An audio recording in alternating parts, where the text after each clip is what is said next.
कहानियाँ जो दिल छू ले, बस कुछ ऐसी ही कहानी लेकर आती हूँ मैं आपको सुना रही थी भरोसा। अब तक आपने सुना कि मिलनपुर में एक प्यारा सा परिवार रहता है, अवस्थी परिवार, जहाँ सब लोग मिलजुल कर एक साथ रहते हैं। अवस्थी परिवार की बड़ी बेटी दिया को देखने लड़के वाले आने वाले हैं। पूरे परिवार में उत्साह का माहौल है, लेकिन दिया के मन में बहुत सारे सवाल हैं जो वो अपने बड़े भाई विक्रम को बताती है।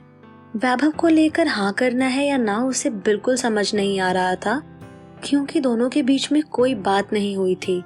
फिर भी अपने परिवार की खुशी के लिए वो हाँ कर देती है। अब आगे।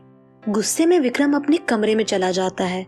ताऊजी कहते हैं, जिसे जहाँ जाना है जाए, मुझे कोई फर्क नहीं पड़ता। लड़का अच्छा है, परिवार अच्छा है, दिया ने हाँ कर दी, मेरे लिए इतना काफी है। चलो चलो, तुम लोग खड़ी क्यों हो? जाओ मिठाइयाँ लेकर आओ, मुंह मीठा कराओ, हमारे घर की पहली शादी होगी। अचानक से घर का माहौल कुछ ऐसा हो जाता है जैसे कोई त्योहार हो। हर कोई खुशियां मना रहा होता है, लेकिन दिया का ध्यान तो विक्रम की तरफ होता है। अरे दिया, यहाँ आओ, सबसे पहले दिया मुंह मीठा करेगी। हाँ भाई, खिलाओ दिया को, मिठाई खिलाओ। सबके सामने झूठी मुस्कान दिखाकर दिया विक्रम के कमरे के बाहर जाके खड़ी हो जाती है। भैया भैया भैया, मैं अंदर आऊं? दिया, बाद में बात करते हैं। भैया मैं अंदर आ रही हूँ, मुझे नहीं पता, मुझे अभी बात करनी है आपसे। ये बोलकर दिया कमरे के अंदर चली जाती है। भैया आप ऐसे परेशान क्यों हैं? इसमें आपकी क्या गलती है? दिया, मैंने तुझे प्रॉमिस किया था कि तुझे कोई जबरदस्ती नहीं करेगा इस शादी के लिए, और मैं कुछ नहीं कर पाया तेरे लिए। दिया, मैं कैसे माफ कर पाऊंगा अपने आप को इस गलती के लिए? तू खुश नहीं है और वो मैं देख सकता हूँ। वो क्यों नहीं देख पा रहे हैं ये लोग? भैया आपने मुझे सिखाया था ना कि हमारे बड़े हमारे लिए जो करते हैं बहुत सोच समझ कर करते हैं। फिर आप ऐसी बातें कैसे कह रहे हो? उन लोगों ने ये भी सोच समझ कर ही किया होगा। और वैभव अच्छा है भैया, मुझे मिलके तो बुरा नहीं लगा। ठीक है, जो होगा अच्छा होगा, परेशान मत होइए, आपकी कोई गलती नहीं है और मैं खुश हूँ। नहीं दिया, मैं ऐसे तो हार नहीं मानूंगा। मैं बात करता हूँ सबसे, तू परेशान मत हो। तू मत सोच अब कुछ।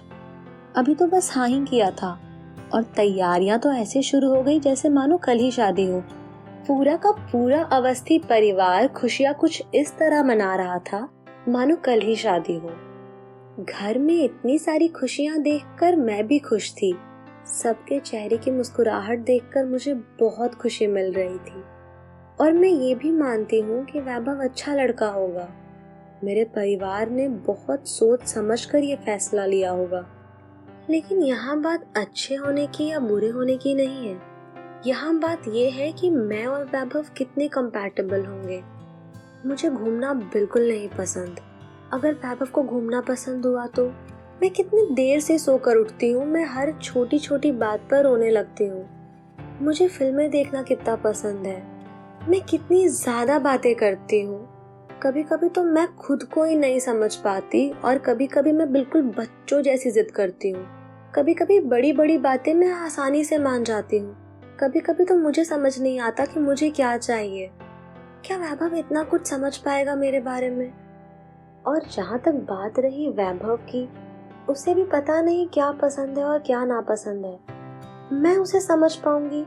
क्या मैं उसके अकॉर्डिंग ढल पाऊंगी? ऐसे कैसे हाँ कर दिया मैंने? मुझे नहीं पता कि ऐसे हम दोनों जिंदगी कैसे काट सकते हैं एक साथ।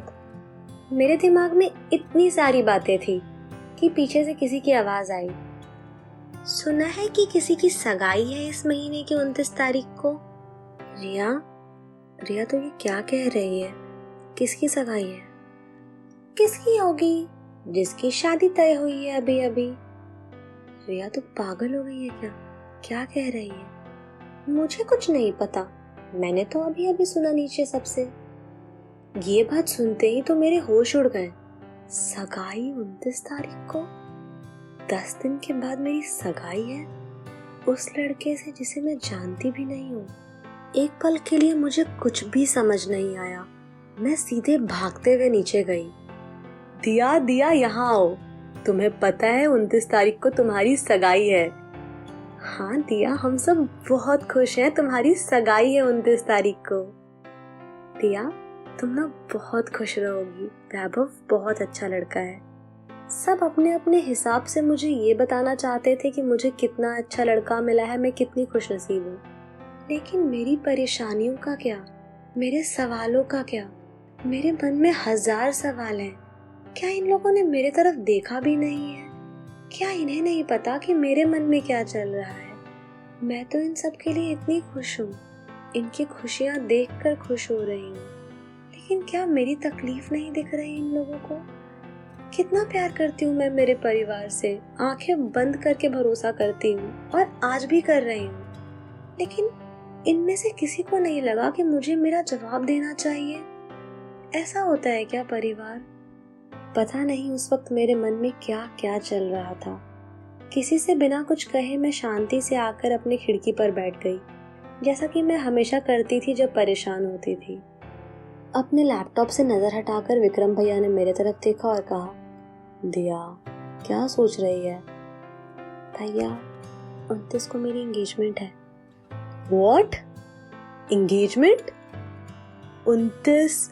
अभी 10 दिन के बाद? हाँ भैया। Are you out of your mind? Do you know what are you saying? भैया I think you should ask everyone, not me. क्या कह रही है तू? मैं अभी बात करता हूँ सबसे।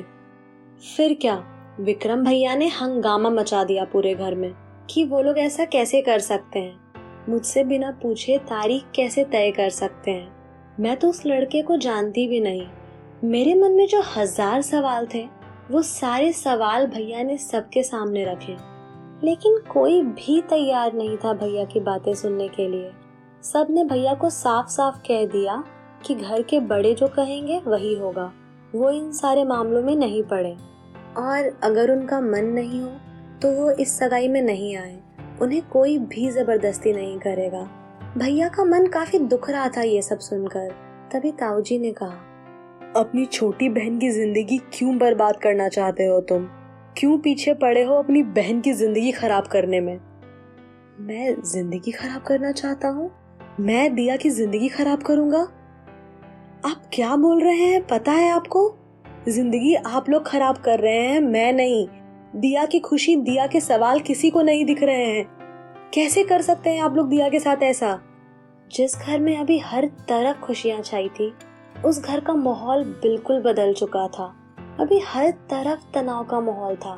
घर से चिल्लाने की आवाज आ रही थी, और आज से पहले इस घर में कभी भी ऐसा नहीं हुआ था। कहीं ना कहीं मैं खुद को कोस रही थी कि मैंने ऐसा क्यों किया। मैंने क्यों भैया को ये सारी बात बोली? मुझे शांति से हंसी खुशी सबकी बात मान लेनी चाहिए थी। मुझे कुछ कहना ही नहीं चाहिए था। ये सब मेरे चलते ही तो हो रहा था ना। क्यों किया मैंने ऐसा? दिन में इतनी सारी चीजें हो चुकी थी कि शाम को घर में सन्नाटा छाया हुआ था। कोई किसी से कुछ भी नहीं कह रहा था। जिस घर में बस ठहाके लगते थे, उस घर में हर तरफ शांति थी। कोई ना हंस रहा था ना बोल रहा था। सब अपने अपने काम में लगे हुए थे। तभी ताऊजी ने मुझे बुलाया और कहा, बेटा तुमने अपने मन से हाँ किया है ना? ताऊजी के ये सवाल पूछते ही हर कोई हम दोनों को देख रहा था। विक्रम भैया के चेहरे पे एक हल्की सी मुस्कान आ गई। दिया अपने मन की बात कह दे। लेकिन मैंने अपने सिर को हाँ में हिला दिया।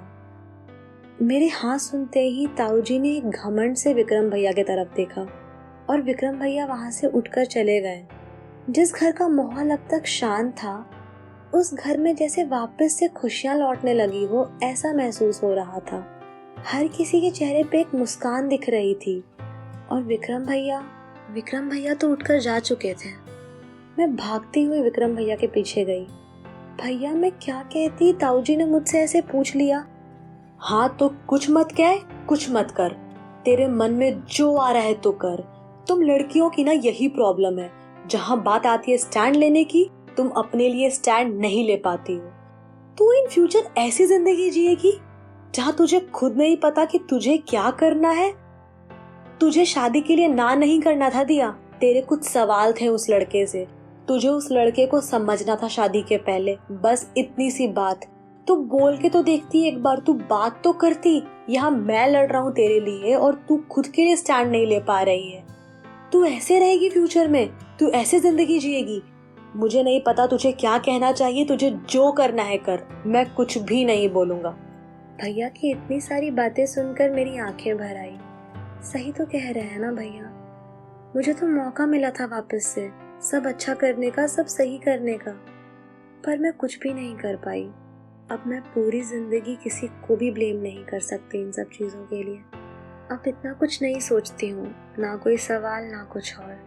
मुझे बस अपने परिवार के लिए बहुत सारी खुशियाँ चाहिए और कुछ भी नहीं। तो मैं आप लोगों को सुना रही थी भरोसा, और ये था भरोसा भाग 2। मैं जल्द ही आऊंगी भरोसा भाग 3 लेकर। तब तक वीडियो को लाइक करें, कमेंट करें, सब्सक्राइब करें, और अगर वीडियो पसंद आई हो तो शेयर ज़रूर करें। Thank you.